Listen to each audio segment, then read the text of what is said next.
Mesdames, messieurs, la cour. Dans quelques instants, les grands châteaux d'Europe.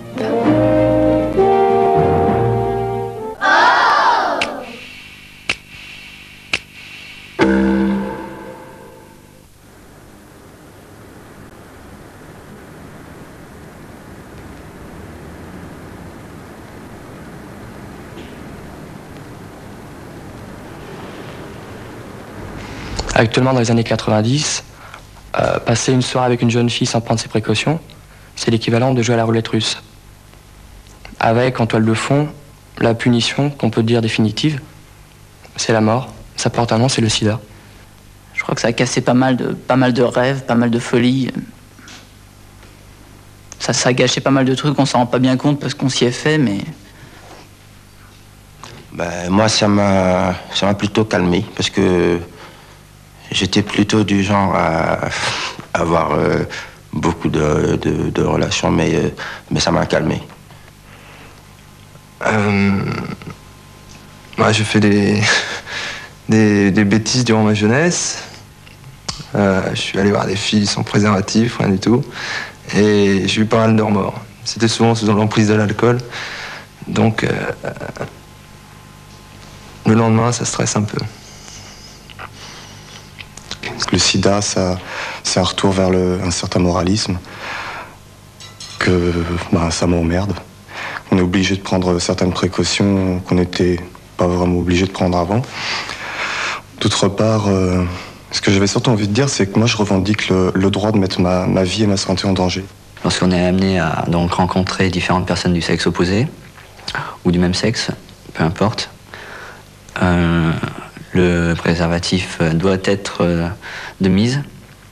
Bon, moi avec ma partenaire, on n'en utilise plus, étant donné qu'on sait chacun qu'on n'est pas séropositif. Donc je dirais qu'on a choisi la fidélité comme solution. Mais c'est pas une solution que j'imposerais à tout le monde, quoi. Contrairement à d'autres personnes, je prétends pas dire que la fidélité c'est la solution au sida, quoi. Je pense que personne n'a le droit de dire ça, quoi. Chacun a le droit de choisir, mais à condition bien sûr de prendre ses précautions, quoi. Personnellement, moi, j'ai une copine depuis 2 ans, donc je dirais pas que c'est la routine, mais presque. Donc c'est rodé.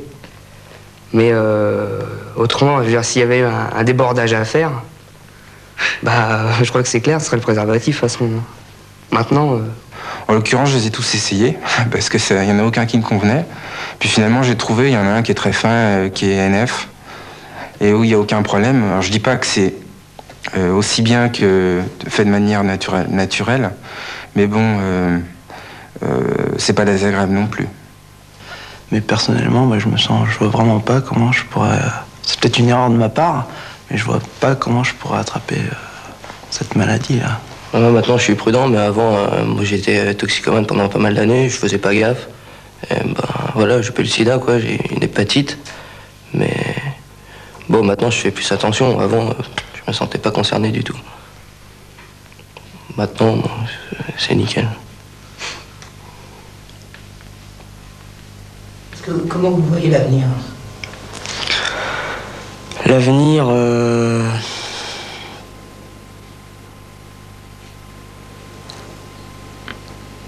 je crois que...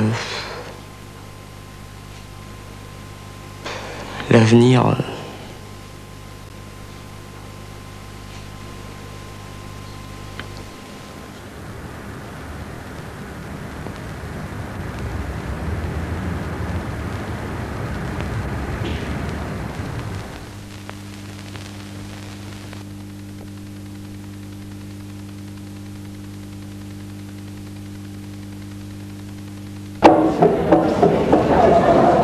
Artiste! Regardez-moi ce chef-d'œuvre! C'est la symbolique de la révolte d'un peuple contre tous ces interdits.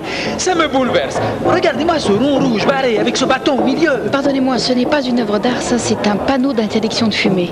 Ah bon? Excusez. Si vous voulez connaître un peu mieux l'art, monsieur, il y a une bonne émission sur la 5e. Ah, merci.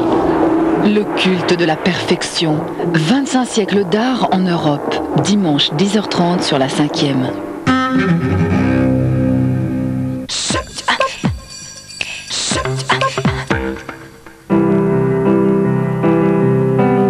imaginez. Jour après jour, ce que le bon sens et l'imagination réalisent avec vous. Une maison sur 4, un commerce sur 3, une entreprise sur 4, des kilomètres de sillons, de routes, des projets en France, en Europe, dans le monde. Pour vous, Crédit Agricole, l'imagination dans le bon sens.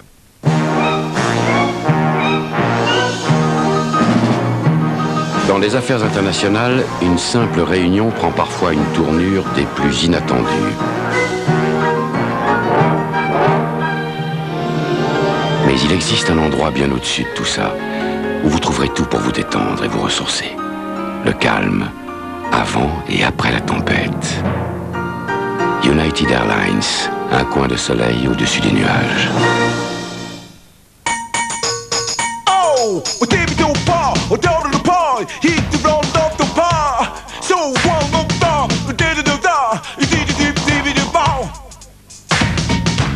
Tétra Brick de Tétra Pak, tout reste intact.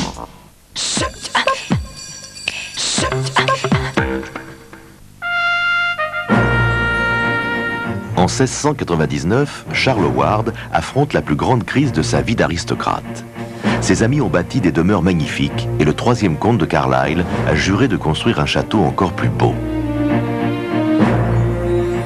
Pourtant, il engage un architecte sans aucune expérience, le talentueux dramaturge John Vanbrugh. C'est toute sa fortune que le comte Howard risque de perdre dans cette quête de reconnaissance historique. Venez visiter avec nous Château Howard, le plus grand défi à l'imagination que l'Angleterre ait jamais vu.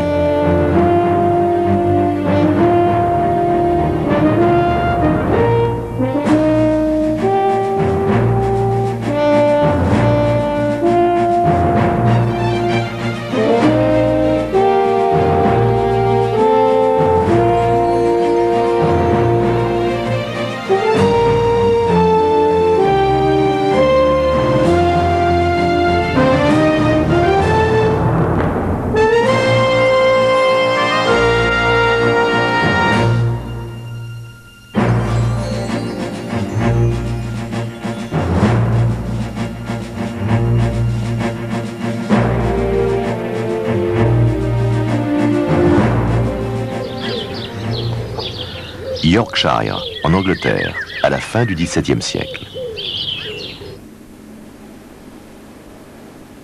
Earl Marshall, ministre des Finances, gouverneur de la Tour de Londres. Aucune de ces fonctions n'a impliqué autant de risques pour Charles Howard que la construction de ce château. Une grande demeure au milieu de ces terres renforcerait la position du comte à la cour du roi et ferait taire les questions sur l'origine de son titre. Pourtant, Charles Howard, un homme cultivé et amateur d'art, tend vers autre chose.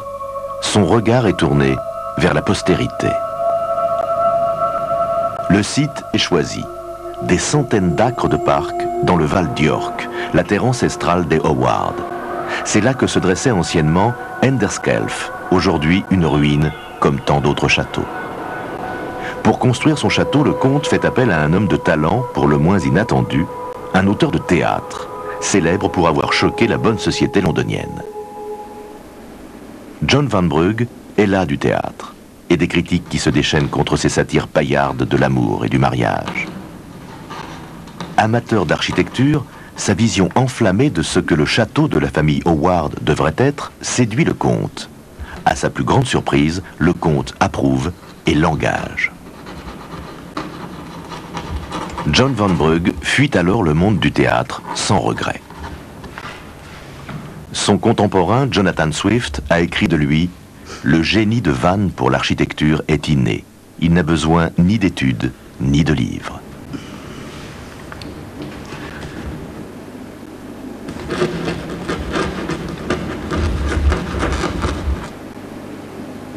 La première création de John Vanbrugh se construit, tandis qu'il termine les derniers plans. Une pratique courante à l'époque. Mais la structure qui se dresse vers le ciel n'a rien de conventionnel.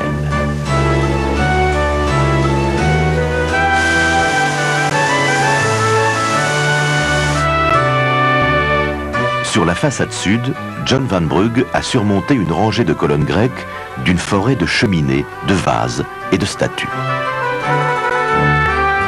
L'artiste a découvert la signature de son style. Un encombrement élégant d'images, toutes empruntées au monde classique.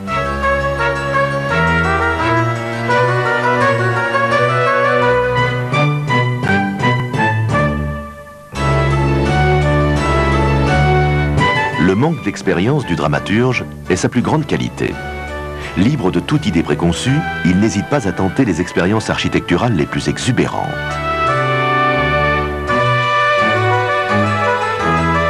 Toutes les règles sont bafouées.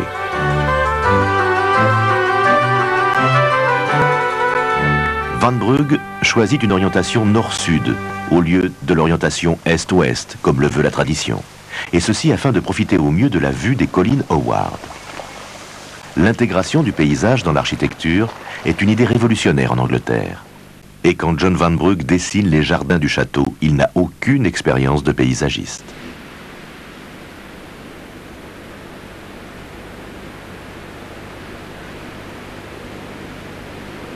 Comme au théâtre, sa vision lui attire des critiques. Certains se plaignent que les colonnes de la façade nord suivent l'ordre dorique, austère et dépouillé, alors que celles de la façade sud sont corinthiennes.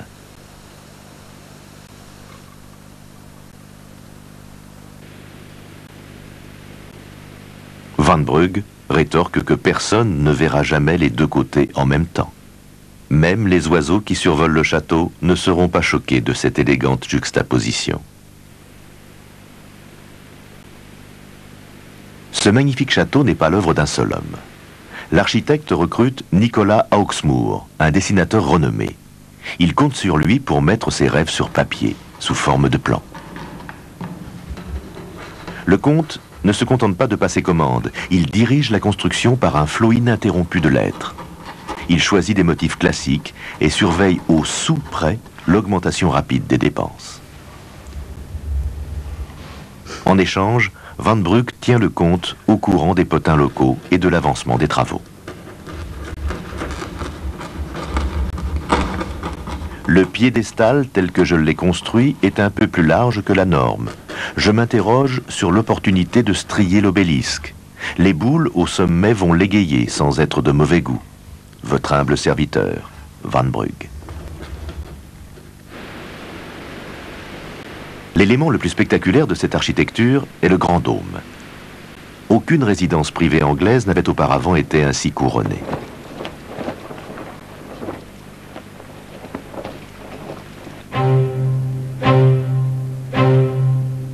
Sous le dôme, le grand salon s'élève jusqu'à 20 mètres, pour une superficie de 2000 mètres carrés, créant une impression d'espace infini.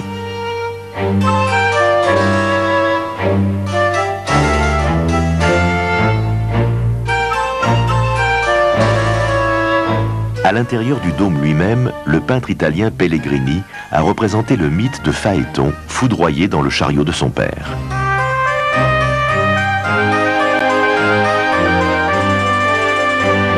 Charles Howard a choisi lui-même le panthéon de personnages du grand salon. Il a voulu une atmosphère à la fois solennelle et joyeuse, comme l'esprit du dieu Bacchus, dieu des réjouissances et des festivités, qui préside en personne à la célébration néoclassique.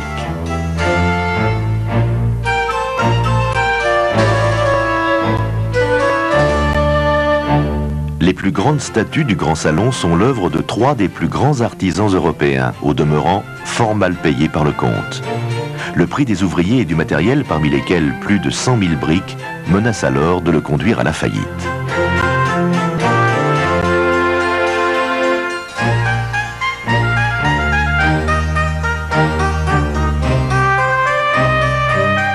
Le grand escalier célèbre 6 générations d'Howard.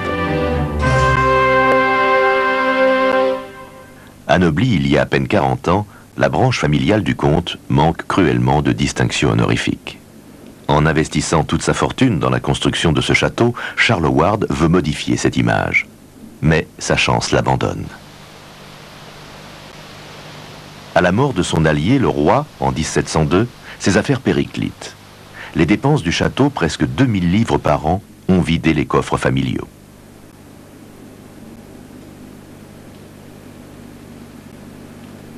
Inébranlable, le comte emprunte à des usuriers et vend les bijoux de sa grand-mère. Enfin, il part jouer et parier à Londres.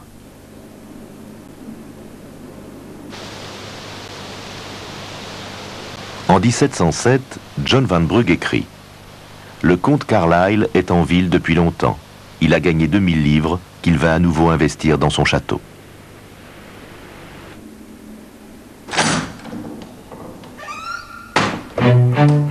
Plus de 200 ouvriers se remettent au travail. Et Van Brugh met à nouveau son génie du théâtre au service de l'utilitaire.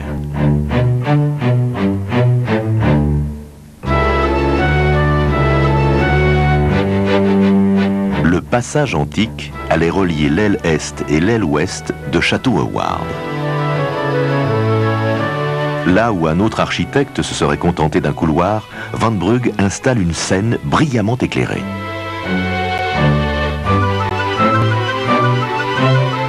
Les descendants du comte vont remplir le hall de statues de la Grèce et de la Rome antique, de bustes de leurs ancêtres, d'urnes funéraires et même de mosaïques originales de Pompéi.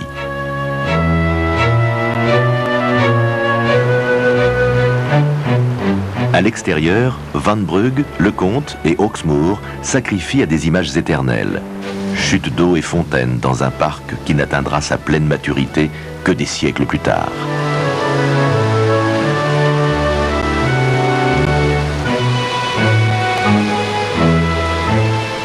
À l'est du château, les constructeurs passent les dernières années de leur vie à édifier des structures d'un autre monde.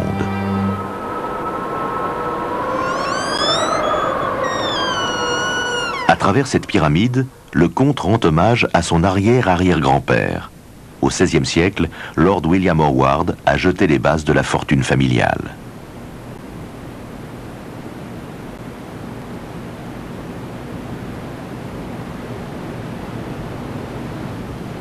Van Brugh et Hawksmoor dessinent chacun une version du temple des quatre vents.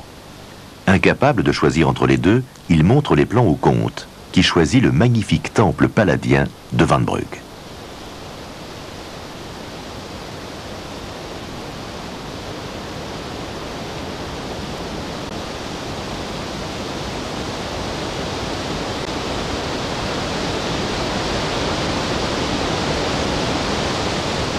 Après sa construction en 1726, l'architecte maintenant célèbre contemple le parc et son regard se porte sur son œuvre, la plus chère à son cœur. Mais il regrette que l'aile ouest ne soit pas terminée. Elle ne le sera jamais. Van Brugh meurt à la fin de cette année-là.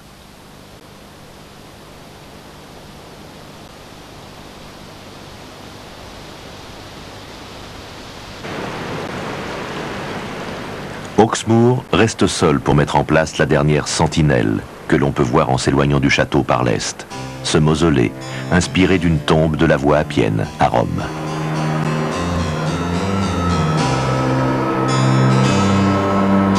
Les critiques s'acharnent contre les plans d'Hawksmoor pour le caveau. Le comte lui apporte son soutien.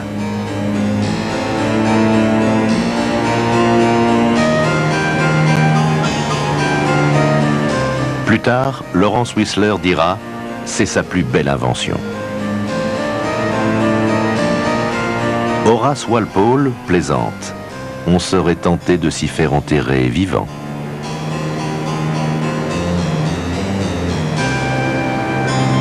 Les experts estiment que c'est l'œuvre magistrale d'Hawksmoor, d'une beauté à rivaliser avec l'Europe.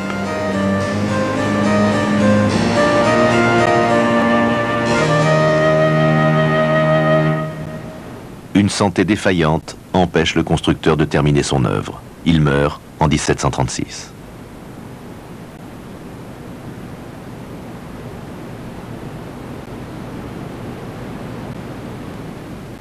Sauf pour l'aile ouest, le magnifique château Howard est presque terminé. Une des dernières actions de Charles Howard est de calculer son coût. 78 240 livres. Son enthousiasme n'a jamais failli.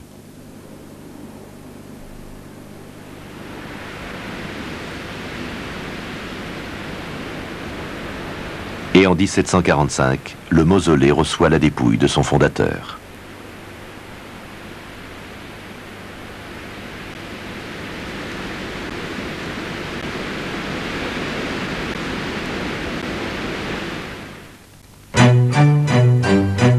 la seconde moitié du XVIIIe siècle, Château Howard remplit le but que lui a assigné le troisième comte de Carlisle, lancer sa famille dans les plus hautes sphères de la noblesse anglaise.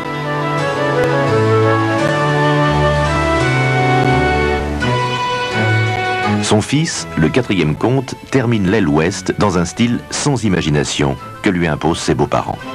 Mais amateur d'art, de statues et de tableaux, il enrichit les collections de la famille.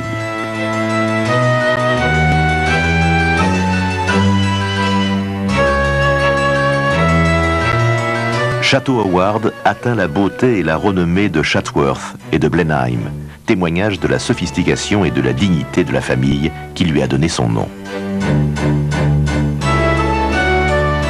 Le jeune Frédéric Howard, cinquième comte de Carlisle, ne fait preuve d'aucune de ces qualités. À 27 ans, il a amassé une dette de 300 000 livres au cours de 7 années, passé à jouer et à courtiser des femmes qui, selon ses propres aveux, auraient été insultées si vous aviez imaginé qu'elles puissent faire preuve de la moindre fidélité à votre égard. Des administrateurs limitent alors les revenus annuels de Frédéric à 4 000 livres. Pourtant, le jeune comte continue à dépenser.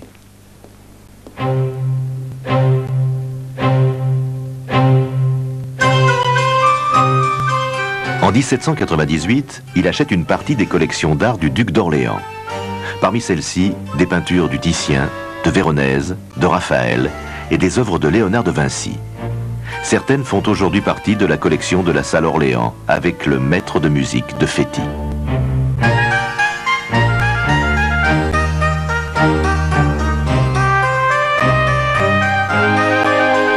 Salomé portant la tête de Saint Jean-Baptiste de Rubens vient de la collection de Sir Joshua Reynolds.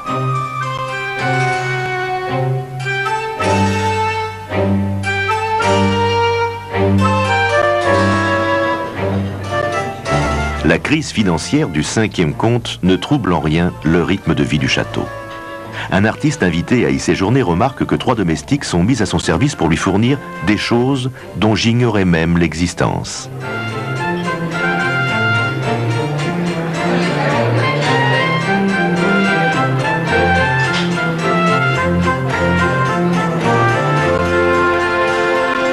À l'époque où ce portrait de famille fut peint, Frédéric Howard est nommé diplomate en Amérique et en Irlande. Guéri de ses erreurs de jeunesse, c'est à présent un homme mûr, ambitieux et marié. Le cinquième comte Assagi et son fils s'installent au bout de la longue galerie du Sud, construite en 1805. Ici, des bustes et des portraits des ancêtres Howard cohabitent avec des portraits de rois et de célébrités. Dans le salon octogonal, le Tancred et Hermine de Guercino est accroché au-dessus du célèbre portrait d'Henri VIII par Holbein.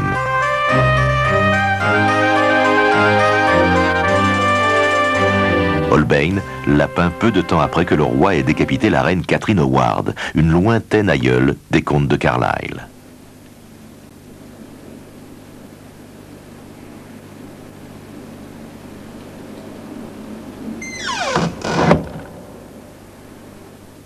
Une fois fortune refaite, le cinquième comte engage des artisans de talent pour terminer l'intérieur du château. Diplomate de haut rang, il est connu pour ses opinions visionnaires et impopulaires sur le libre gouvernement des colonies d'Amérique.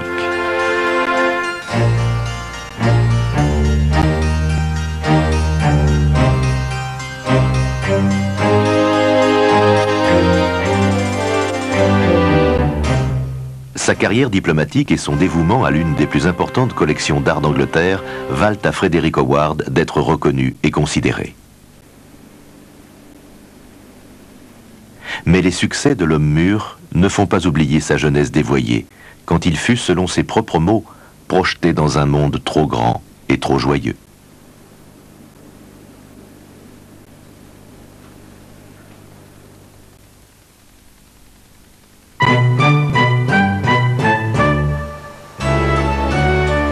Après un siècle au cœur de la vie aristocratique, Château Howard connut son heure de gloire le 27 août 1850. Un événement d'une importance extrême, source d'honneur et d'inquiétude, se prépare. une visite de la reine Victoria. John Mayer, le chef du personnel de Château Howard, se prépare à affronter le plus grand défi que l'on puisse lancer à un majordome anglais. À 6 heures, il doit être prêt à recevoir la reine. Même en temps ordinaire, le fonctionnement d'une des premières demeures d'Angleterre demande une organisation sans pareille. Mais aujourd'hui, c'est une journée exceptionnelle. Les 40 membres du personnel du château sont à bout de force.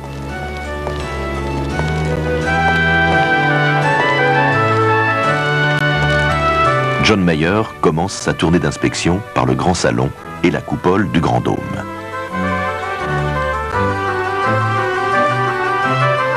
La couronne des Howard a été nettoyée et redorée.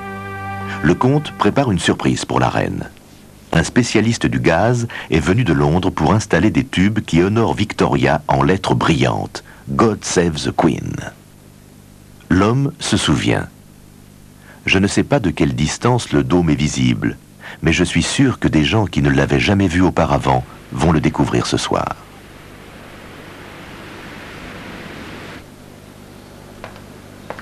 Ensuite, John Mayer vérifie la bonne ordonnance des appartements royaux qui ont été redécorés pour l'occasion.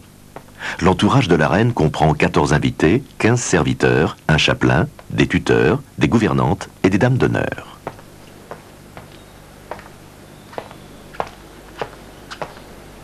En plus, 16 membres de la famille Howard ont prévu de venir assister à cette apothéose de la vie du château.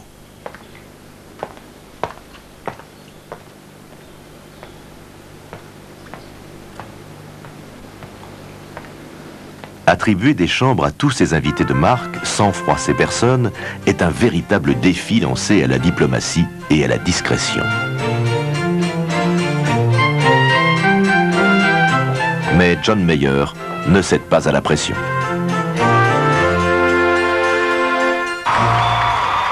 À 6 heures comme prévu, le train de la reine entre dans la gare privée de Howard. Victoria est au sommet de sa popularité, comme le confirme le journal local.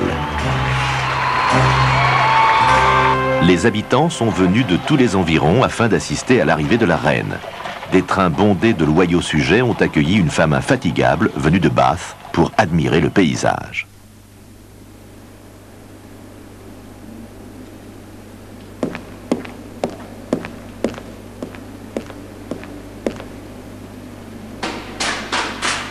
La visite se déroule, avec un seul incident. Le premier soir, la reine se perd. On la retrouve dans les quartiers des domestiques, ordonnant que l'on ouvre les fenêtres et que l'on baisse les feux.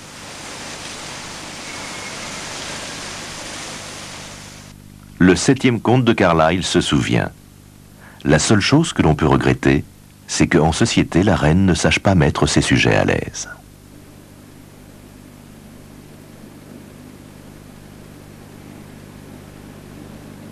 Pourtant, pour John Mayer et pour la famille Howard, cette visite est un triomphe. La reine ne s'intéresse pas au jardin, mais elle fait le plus beau compliment possible au défunt Nicolas Hawksmoor.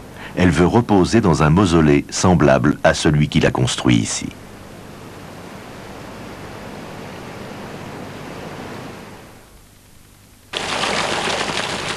La visite de la reine marque un tournant pour le château Howard. L'ère victorienne met fin aux excès de l'aristocratie. Les nobles ne se sentent plus obligés de vivre selon le mode de vie luxueux imposé par des demeures grandioses.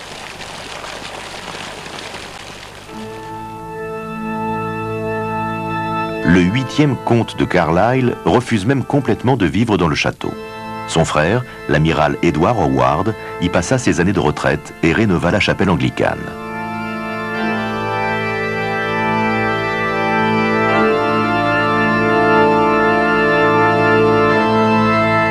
Peintre sérieux et renommé, le 9e comte de Carlisle n'appréciait nullement l'extravagance de ce château. Pourtant, il enrichit ses collections par ses propres œuvres.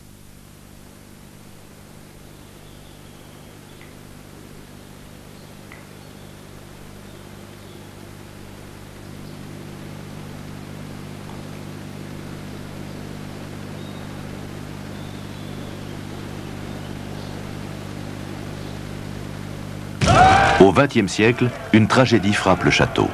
Un incendie ravage le grand dôme et la façade sud. 20 pièces en tout.